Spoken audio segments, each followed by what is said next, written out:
আয়না বসাইয়া দে তোর কলবের ভিতর। আছে না নাই? আছে না নাই? বাবা ভান্ডারি লাইন ছাড়া চলে না তো রেলগাড়ি। কয় বাবা শাহজালাল তোর কাছে নাকি কুত্তা বিড়াল সব হালাল। জোরে কর নাউজুবিল্লাহ। এর ভিতরে জ্বললে বাতি ঝড় বাতাসেও নেবে না। ল্যাংটা বাবার মুরিদ হইলে নামাজ রোজা লাগে না। ওই এত সিজদা দিয়া কি করবি? সিজদার মতো একটা সিজদা দিবি, জান্নাত পার হয়ে জাহান্নামের তলে পড়বি। কথা কন না কে? মা বোনেরা দেখবেন সন্তান হয় না, 52টা দরবারে 56টা ছাগল বান্নর করে। কথা কন না কে? গভীর মনোযোগ দিয়ে কথাগুলো শুনে যান। তাহলে খানকায় যারা বসে হু হু জিকির করে তাদের কিনে মানুষের কোনো সমস্যা? বাপরে বাপ, কত বাবা বের হয়েছে, মাথার চুলে চট, পিন্তা থেকে চট, হাতে গাঞ্জার পট। মানুষ কয় সবকিছু ছাড়িয়া তোরা বাবার চরণ ধর, আয়না বসাইয়া দে তোর কলবের ভিতর। আছে না নাই? আছে না নাই? বাবা ভান্ডারি লাইন ছাড়া চলে না তো রেলগাড়ি। কয় বাবা শাহজালাল তোর কাছে নাকি কুত্তা বিড়াল সব হালাল। জোরে কর নাউজুবিল্লাহ। হযরতে শাহজালাল কেমন ছিল? আহারে খানকায় পীর, রাজপথে বীর, নারাই তাকবীর হুঙ্কার দিয়েছে, গৌর গোবিন্দ ময়দান ফাঁকা করে দিয়েছে। কথা কন ঠিক কিনা? এমন পীর বাংলাদেশের ঘরে ঘরে দরকার। কথা কন। কিন্তু এখন সব পীর না ডিজিটাল ক্ষীর। আইরে বাপরে বাপ, এমন পীরের ভুঁড়ি দেখে বোঝা যায় না এটা মানুষ না মহিলা গর্ভবতী। কথা কন না গে? এরকম পীর আছে না নাই?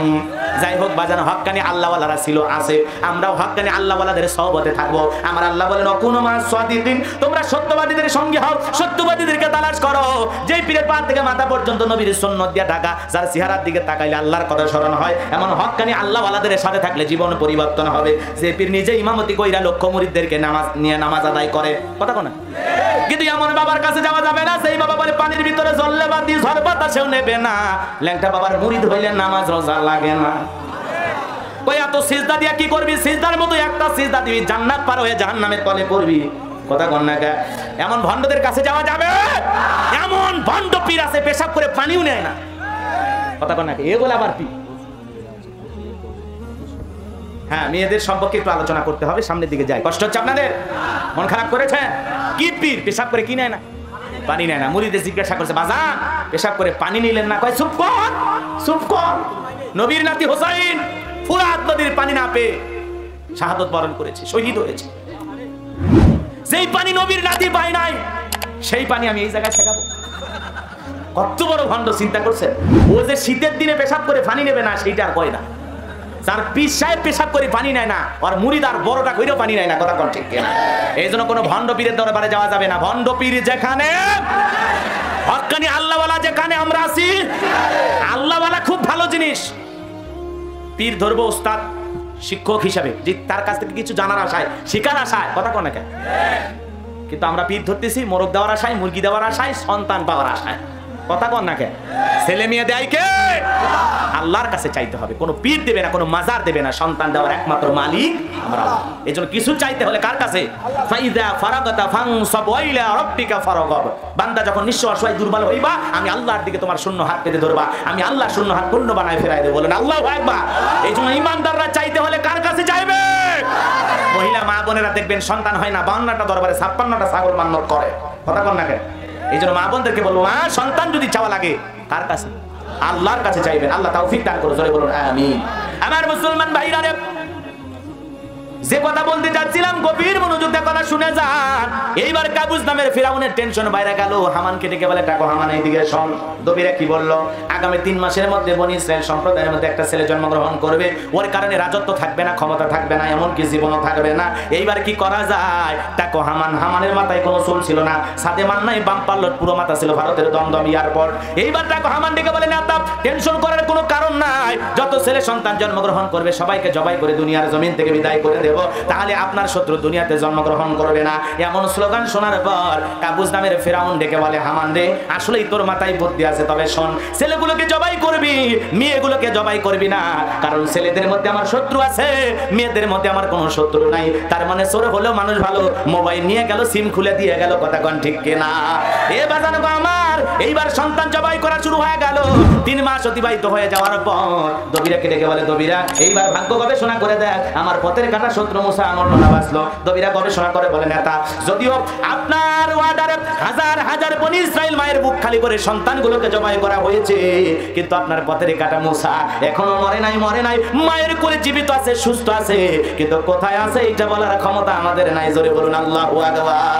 ওয়া মাকারু ওয়া মাকারাল্লাহ ওয়াল্লাহু খায়রুল মাকিরিন। খেলা কার? আল্লাহ চাই মুসারে জমিনে পাঠাইতে, আর ফিরাউন চাই ঠেকাইতে। কোনদিন কি পারবে? জোরে বলেন পারবে? ফিরাউনের মাথা গরম হয়ে গেল, সেনাবাহিনীদেরকে ডাক দিয়ে বলে, শোনো, এত মারলা তাও তো আমার আসল শত্রু মরে নাই। যাও যাও, এলাকায় তল্লাশি চালাও, চিরন অভিযান চালাও, যেই জায়গায় মুসারে পাইবা ধরো আর জবাই করো, পথের কাটা দূর করো, আমার টেনশন দূর করো। এইবার নেতার ধমকি পাইয়া সমস্ত লোক চলে গেল চতুর্দিকে ছড়াইয়া।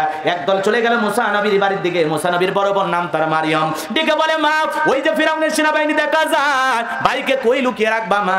এই কথা শোনার পর মহিলা সন্তানকে নিয়ে দিক সেদিক দৌড়ায়। মুসা নবীর মা দৌড়াইতে দৌড়াইতে হঠাৎ করে কে জানো ইলহামের মাধ্যমে আওয়াজ দেয়, বলে, মুসার মা, তোমার সন্তানকে চুলার ভিতরে ছেড়ে দাও, কথা দিলাম গো, আবার তোমার সন্তানকে তোমার কোলেই ফেরাইয়া দেব। আল্লাহ আকবার।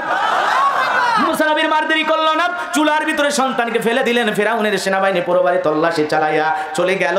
ফিরে যখন মুসা নবীর বাবা চোখের পানি ছেড়ে দিয়ে ডেকে বলে, মুসার মা, ওই জালেমদের ভয়ে সন্তানকে চুলার ভিতরে ফেলে দিলি মুসার মা, আমার মুসা মনে হয় এতক্ষণে পুরে কয়লা হয়ে গেছে। এই কথা বলে মুসা নবীর বাবা চোখের পানি ছেড়ে দিয়ে কান্দে। স্বামীর চোখে পানি দেখে মুসা নবীর মা চোখের পানি ছেড়ে দিয়ে কান্দে। বলেন তো, সন্তানের জন্য মুসা নবীর মা বাবার অন্তরে দয়া মায়া আছে? আমাদের অন্তরে, আমাদের মা বাবার অন্তরেও দয়া মায়া আছে না নাই? জোরে বলেন, আছে না নাই? এই জন্য যুবক, মাতা পিতাকে অবহেলা করা যাবে না, পিতা মাতার খেদমত করা লাগবে, তাদের সাথে ভালো আচরণ করা লাগবে। আমার আল্লাহ রাব্বুল আলামিন বলেন, ওয়া ক্বাদা রাব্বুকা আল্লা তা'বুদু ইল্লা ইয়্যাহু ওয়া বিল ওয়ালিদাইনি ইহসানা। আল্লাহ রাব্বুল আলামিন বলেন, আমার ইবাদত করো, আমার ইবাদতের সাথে কাউকে শরীক করো না। আমার ইবাদতের পরে তোমাদের দায়িত্ব হলো মাতা পিতার খেদমত করা, তাদের সাথে উত্তম আচরণ করা, ভালো ব্যবহার করা। বলেন তো বাজান, পিতা মাতার খেদমত করে জান্নাত অর্জন করার দরকার আছে না নাই?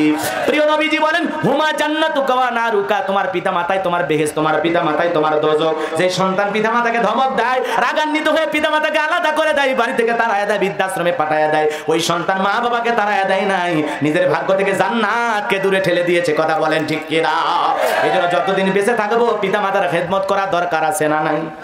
জোরে বলেন, দরকার আছে না নাই? কারা পারা পিতা মাতার খেদমত করবেন? দু হাত তুলে আল্লাহকে একবার দেখান। পিতা মাতার মনে কখনো কষ্ট দেব না, মনে থাকবে তো ইনশাআল্লাহ? সবাই পিতা মাতার খেদমত করবো তো ইনশাআল্লাহ?